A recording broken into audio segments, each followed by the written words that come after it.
Thank you for choosing the audiobook. Today's chapter is about the summary of Rich Dad, Poor Dad, written by Robert Kiyosaki. Before we start, hit that subscribe and like button now and open the door to a world of literary wonders. Study subjects 100 people in the coming years. There will be more people just like the young inventor Alexander Graham Bell. There will be 100 people like Bill Gates and hugely successful companies like Microsoft created every year, all over the world. And there also will be many more bankruptcies, layoffs, and downsizings. Findings: the main reason that over 90% of the American public struggles financially is because they play not to lose. It's probably a better portfolio than more than 70% of the population has. And that's frightening. I actually have liabilities that are higher than 99% of the population, but I don't pay for them. Bill announced that he would charge 75% less than Ed did for this higher quality, more reliable water. Scholarcy highlights: Rich Dad, Poor Dad, what the rich teach their kids about money that the poor and middle class do not. Had I lived on the other side of the street, I would have gone to a different school with kids from families more like mine. No, said Rich Dad, because it's easier to learn to work for money, especially if fear is your primary emotion when the subject of money is discussed. We focus on the word literacy and not financial literacy. That is why my educated dad said the Japanese valued the power of the mirror the most, for it is only when we look into it that we find truth. Mike or I would ask our teachers how what we studied was applicable in the real world, or why we never studied money and how it worked. Scholarcy Summary: a lesson from Robert Frost. Choosing not to listen to my highly educated dad's advice and attitude about money was a painful decision, but it was a decision that shaped the rest of my life. Once I made up my mind about whom to listen to, my education about money began. But if you have the education about how money works, you gain power over it and can begin building wealth. Because I was only 9 years old when I started, the lessons my rich dad taught me were simple. When it was all said and done, there were only 6 main lessons, repeated over 30 years. The lessons are meant not to be answers, but guideposts that will assist you and your children to grow wealthier no matter what happens in a world of increasing change and uncertainty. Chapter 1: The poor and the middle class work for money.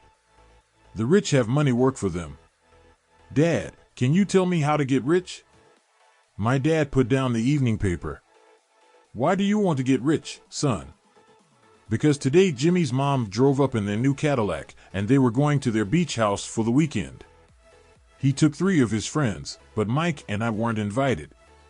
The managers of the plantation and the other affluent people, such as doctors, business owners, and bankers, sent their children to this elementary school. Had I lived on the other side of the street, I would have gone to a different school with kids from families more like mine. Even I knew that really meant, that's all I'm going to tell you, or I don't know the answer, so don't embarrass me. A partnership is formed the morning I told my best friend, Mike, what my dad had said. As best as I could tell, Mike and I were the only poor kids in this school. Mike caught the bus home after we had finished cleaning up. He was going to talk to his dad when he got home that night and ask him if he would teach us how to become rich. I asked my dad if he would teach us to make money, Mike said. I had agreed to work only because I wanted to learn to make money from Mike's dad, and I was a slave for 10 cents an hour. No, said Rich Dad, because it's easier to learn to work for money, especially if fear is your primary emotion when the subject of money is discussed. If you choose to work for money, that is what life will be like, said Rich Dad. Instead of paying us money, Rich Dad had given us so much more. Chapter 2: The poor and middle class acquire liabilities that they think are assets, said Rich Dad. In 80% of most families, the financial story paints a picture of hard work to get ahead. This effort is for naught because they spend their lives buying liabilities instead of assets. This is the cash flow pattern of a person in the middle class: taxes, mortgage payment, car payment, credit card payment, school loan payment. If all your money is tied up in your house, you may be forced to work harder because your money continues blowing out of the expense column instead of adding to the asset column, the classic middle-class cash flow pattern. How do I start minding my own business? What is the answer? Listen to the founder of McDonald's in the chapter. Chapter 3: The rich focus on their asset columns while everyone else focuses on their income statements. My friend considers this as one of the most important lessons in his life today. He owns car washes, but his business is the real estate under those car washes. You are still not minding your own business. These ideas all still focus on the income column and will only help a person become more financially secure if the additional money is used to purchase income-generating assets. But start buying real assets, not liabilities or personal effects that have no real value once you get them home. Get them to start building a solid asset column before they leave home, get married, buy a house, have kids, and get stuck in a risky financial position, clinging to a job, and buying everything on credit. But start buying real assets, not liabilities. After you've taken the time and invested in and built your own business, you are ready to learn the biggest secret of the rich, the secret that puts the rich way ahead of the pack. Chapter 4, Lesson 4, The History of Taxes and the Power of Corporations. My rich dad just played the game smart, and he did it through corporations, the biggest secret of the rich.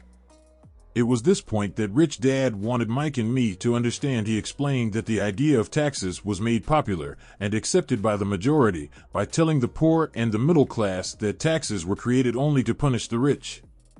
As this cycle of growing government spending continued, the demand for money increased, and the tax the rich idea was adjusted to include lower income levels, down to the very people who voted it in. The poor and the middle class true capitalists used their financial knowledge to find an escape. The problem is that the people who lose are the uninformed, the ones who get up every day and diligently go to work and pay taxes. If they only understood the way the rich play the game, they could play it too. I remind people that financial IQ is made up of knowledge from 4 broad areas of expertise. Accounting is financial literacy, or the ability to read numbers. This is a vital skill if you want to build an empire. The more money you are responsible for, the more accuracy is required, or the house comes tumbling down. This is the left brain side, or the details. Financial literacy is the ability to read and understand financial statements, which allows you to identify the strengths and weaknesses of any business. Understanding markets is the science of supply and demand. You need to know the technical aspects of the market, which are emotion-driven, in addition to the fundamental or economic aspects of an investment. Does an investment make sense or does it not make sense based on current market conditions? The law a corporation wrapped around the technical skills of accounting, investing, and markets can contribute to explosive growth. A person who understands the tax advantages and protections provided by a corporation can get rich so much faster than someone who is an employee or a small business sole proprietor. When someone sues a wealthy individual, they are often met with layers of legal protection and often find that the wealthy person owns nothing. They learned it from the Robin Hood story, take from the rich and give it to the poor. It is not the purpose of this book to go into the specifics of owning a corporation. As part of your overall financial strategy, I recommend that you learn about the protection that legal entities can provide for businesses and assets. Chapter 5. Often in the real world, it's not the smart who get ahead, but the bold. Last night, I took a break from writing and watched a TV program on the history of a young man named Alexander Graham Bell. I find so many people struggling today, often working harder, because they cling to old ideas. They want things to be the way they were, and they resist change. Her friend came by and told me that she was upset. She had come to the class to learn about investing and did not like the idea that it took so long to play a silly game.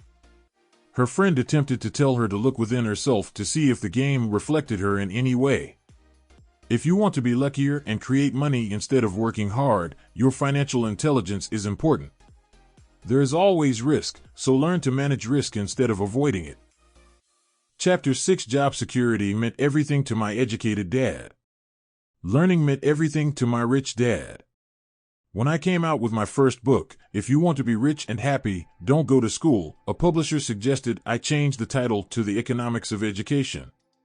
I know my educated dad looked forward to his pay raise every year, and every year he was disappointed he would go back to school to earn more qualifications so he could get another raise. What, I asked, is the silver bullet?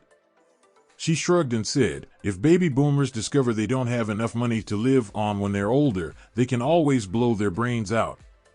Carpel goes on to explain the difference between the old defined benefit retirement plans and the new 401 plans that are riskier. It is not a pretty picture for most people working today. The main management skills needed for success are 1. Management of cash flow. Management of people. The most important specialized skills are sales and marketing. The ability to sell, to communicate to another human being, be it a customer, employee, boss, spouse, or child, is the base skill of personal success. As I have mentioned, my educated dad worked harder and harder the more competent he became. He became more trapped the more specialized he got. Rich Dad encouraged Mike and me to know a little about a lot. He encouraged us to work with people smarter than we were and to bring smart people together to work as a team. They earn that much because they have specialized skills in their field as well as other skills they can teach, as well as sell and market. The problem was that there was never any extra. He worked harder to draw more money in, rather than focus on the most important law of money: give, and you shall receive. I personally hold the archaic educational system primarily responsible for this growing gap. Chapter 7: The primary difference between a rich person and a poor person is how they manage fear. For most people, the reason they don't win financially is because the pain of losing money is far greater than the joy of being rich. Another saying in Texas is, everyone wants to go to heaven, but no one wants to die.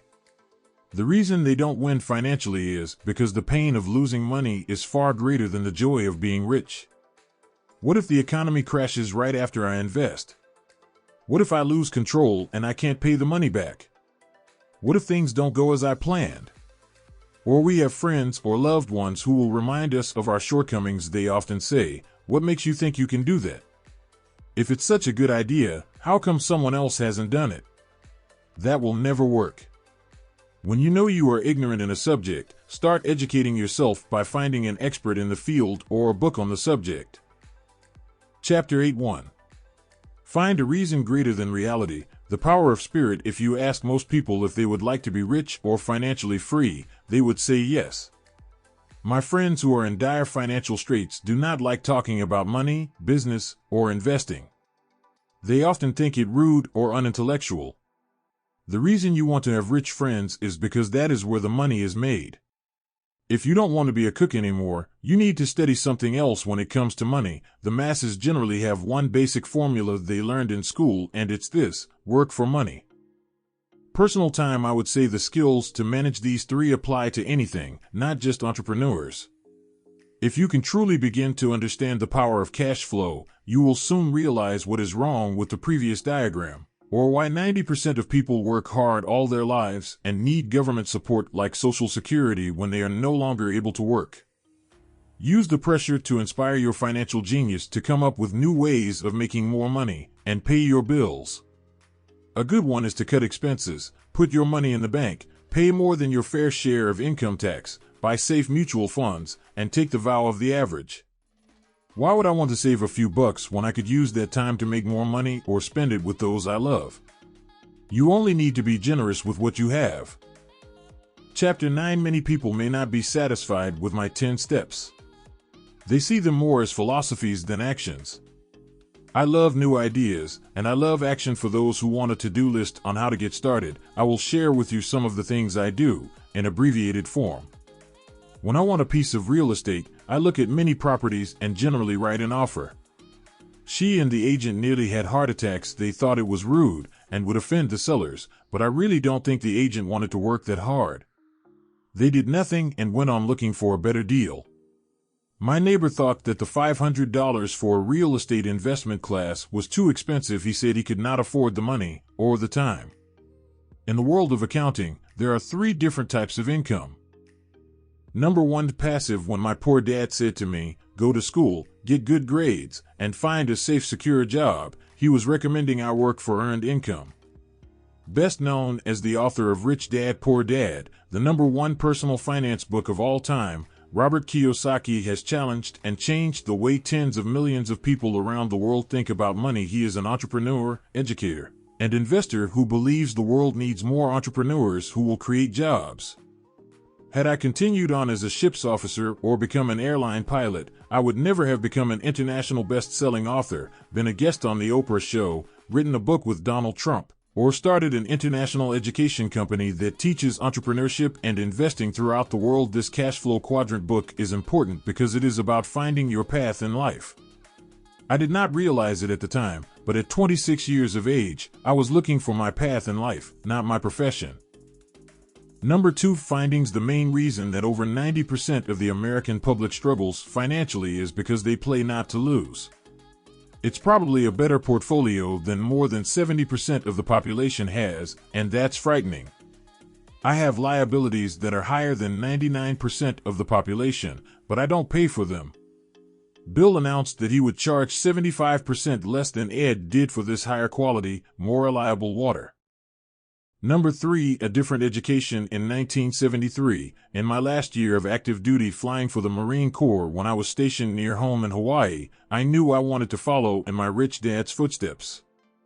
I realized that traditional education is not the place for a person who wants to be an entrepreneur in the B and I quadrants. This may be why so many entrepreneurs never finish school. Entrepreneurs like Thomas Edison, founder of General Electric; Henry Ford, founder of Ford Motor Company; Steve Jobs, founder of Apple; Bill Gates, founder of Microsoft; Walt Disney, founder of Disneyland; and Mark Zuckerberg, founder of Facebook. Go to school, graduate, build businesses, and become a successful investor. He was recommending a life path that looked like this. This book is about the mental, emotional, and educational process I went through in following my rich dad's advice. It doesn't have all the answers, but it will share the deep personal and guiding insights I gained as I traveled from the E and S side to the B and I side. Contributions in summary: the end result in making a decision to own a house that is too expensive in lieu of starting an investment portfolio impacts an individual in at least the following 3 ways. 1. Loss of time, during which other assets could have grown in value. That's all for this chapter.